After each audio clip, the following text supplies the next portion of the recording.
రంగుల వేయించి ఇక్కడ ప్రతిష్ట చేసినాం. మీ భక్తులకి మన కమిటీ వాళ్ళకి అందరికీ నేను మనస్ఫూర్తి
కూడా అక్కడ పండుగ చేసిన ఉత్సవం బాపుతలుగుడి అక్కడ మార్కులందరి గుడి కాదు, సత్యందల గుడి కాదు, అక్కడ మంచిగా గౌరీ శంకర్ ఏదో ఉంది వినాయకుడి నౌకాలంతల గుడి దగ్గరికి వచ్చినప్పుడు నేను ఒక మాట చెప్పాను.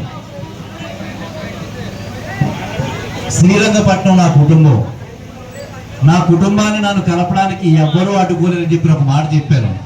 ఈరోజు అదే మాట నిజమైంది. నేను ఎప్పుడూ కూడా మీతో ఉంటాను. ఇందాకే మాదుకొండంతల గుడి దగ్గర ఆ ఆలయ కమిటీ సభ్యులు నా దగ్గరికి వచ్చారు. మళ్ళా వచ్చే ఆషాఢ మాసంలో ఆ తల్లి ఉత్సవాలు చేసుకున్నప్పుడు మళ్ళీ ఆ ఉత్సవాలకు కావలసిన ఏదైతే సహాయం అవసరమో ఆ సహాయం ఇస్తూ మళ్ళా ఆడపడుచులకి ఇంకొక 500 చీరలు అక్కడ ఇచ్చే ఏర్పాటు చేసి మనకు ఆల్మోస్ట్ ఊరిలో దాదాపుగా 1500 చీరలు అయిపోతాయి. ఇంకా ఏమన్నా మిగిలితే శ్రావణ మాసంలో ఇద్దాం, ఇంకా ఏమన్నా మిగిలితే మళ్ళీ విజయదశమికి ఇద్దాం. గడపకి కూడా ప్రతి ఆడపడుచుకి పట్టు చీర ఒకసారి కన్నా ఇంకోసారి మంచి పట్టు చీరలు తీసుకొచ్చి ఇవ్వడమే కాకుండా ఈ ఊరి జనం కానీ అలాగే యువత కానీ పండుగ చేసుకున్నా పబ్బం చేసుకున్నా మీరు ఇబ్బంది ఆలోచించకుండా తిన్నగా నా దగ్గరికి వచ్చేయండి. మీకు ఏ సహాయ సహకారం కావాలో ఆ సహాయ సహకారం మీకు ఎప్పుడు మీతో ఉంటాయి. శ్రీరంగపట్నానికి నేను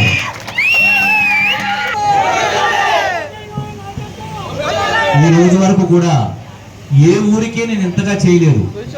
శ్రీరంగపట్నం అంటే చాలా నాకు ఒళ్ళంతా పులకరిస్తుంది. ఎందుకంటే ఈ ఊర్లో ఉండే జనం యొక్క భక్తి అలాంటిది. ఈ భక్తి మొట్టమొదటి నేను గౌరీ సంబరాల్లో చూశాను, ఆ తర్వాత చూస్తూనే ఉన్నాను. నా అదృష్టం ఏంటంటే పందుళ్ళమ్మ తల్లి 30 సంవత్సరాలు మౌనంగా ఉందంట. కంబాల శ్రీనివాసరావు పిలిపించుకుని ఈ సంవత్సరం వైభవంగా చేసుకుంది, వచ్చే సంవత్సరం ఇంకా వైభవంగా చేసుకుంది. ఏ సంవత్సరానికి ఆ సంవత్సరం శ్రీరంగపట్నానికి వైభవం పెంచుకుంటూ మన పండుగలు పబ్బాలు వైభవంగా చేసుకుంటూ అలాగే ఎవరైనా అన్యమతస్థుల నుండి కష్టాల్లో ఉంటే విడిచిపెట్టకండి. వాడు క్రిస్టియన్స్ అయినా ముస్లిమ్స్ అయినా కష్టాల్లో ఉంటే వాడు ముందు మనిషి, తర్వాత మతం. కాబట్టి ఎవరికి కష్టం వచ్చినా మనం అందరం అండగా ఉందాం, అందరి కోసం బ్రతుకుదాం, అందరం కలిసి బ్రతుకుదాం. ఈరోజు సీతానగరంలో మళ్ళా 2 రామాలయాలకి లక్ష చొప్పున విరాళాలు ఇచ్చాను. ఈ రోజు అక్కడ విగ్రహ ప్రతిష్టాపన జరుగుతుంది, అక్కడికి వెళ్తున్నాను సీతానగరం. అక్కడి నుంచి మళ్ళీ రాజమండ్రి డెంటల్ కృష్ణ హాస్పిటల్కి వెళ్ళి అక్కడికి వెళ్ళాలి. అక్కడ మీకు ఎవరికైనా పళ్ళకు సంబంధించిన ఇబ్బంది ఉంటే నాకు చెప్పండి.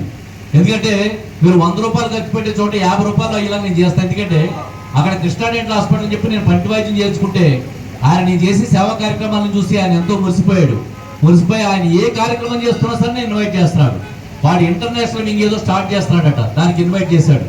మనకి ఎవరికైనా పాపం పెద్దవాళ్ళకి చిన్నవాడికి ఎవరికైనా కష్టం ఉందనంటే తక్కువ డబ్బుతోటి బయట 100 రూపాయలు అవుతుందంటే అక్కడ 80కో 50కో ఇలా మనం చేసి పెడదాం. అలాగే ఎవరికైనా కిడ్నీ సమస్యలు కూడా ఉన్నాయంటే గౌతమ్ రెడ్డి గారు అని చెప్పింది నాకు. ఆయన మంచి మిత్రుడు అయిపోయాడు.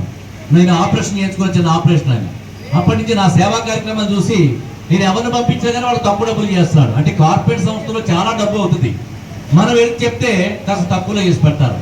అది అయిపోయాక గానుగల గుందని చెప్పి ఇంకో ఊరుంది, అక్కడ బాపురం కలిగి విరాళాలు ఇచ్చాను. ఇప్పుడు దానికోసం వెళ్ళాలి. సో మీరందరూ కలిసి నన్ను ఈ 3 నియోజకవర్గాల్లో కూడా నన్ను పంపించి అన్ని చోట్ల సేవ చేపిస్తున్నారు. నాకు అవకాశం ఇవ్వండి, నేను బయలుదేరుతాను. భారత్ మాతాకి జై శ్రీరామ్. ప్రకటన ఏంటంటే పందోళమ్మ తల్లి గుడి దగ్గర ఆ ఓన్లీ సిమెంట్ విగ్రహం ఉంది, తల్లిది చేయించిన విగ్రహం ఉంది. నేను రాతి విగ్రహం కానీ లోహ విగ్రహం కానీ ఇస్తాను. అది మీరు ఒకసారి నేను రాజమండ్రి పంపించి తెప్పిస్తాను. నేను అది అమ్మవారికి యొక్క శక్తి. సిమెంట్ విగ్రహాలు చూడడానికి అందంగా ఉంటుందో కానీ ఎవరైతే ఆ దేవత లోపల గర్భగుడిలో ఉండే దేవత ఉందో రాతి విగ్రహం కానీ లోహ విగ్రహం కానీ ఉండాలి. పందోళమ్మ తల్లి విగ్రహాన్ని నేను పంపిస్తాను. పంపించినప్పుడు ఘనంగా పూజ చేసుకుని ఆ తల్లి విగ్రహాన్ని పంపిస్తాను. దానికి అభిషేకాలు గట్రా చేయించుకొని పూజ చేసుకుంటుంది.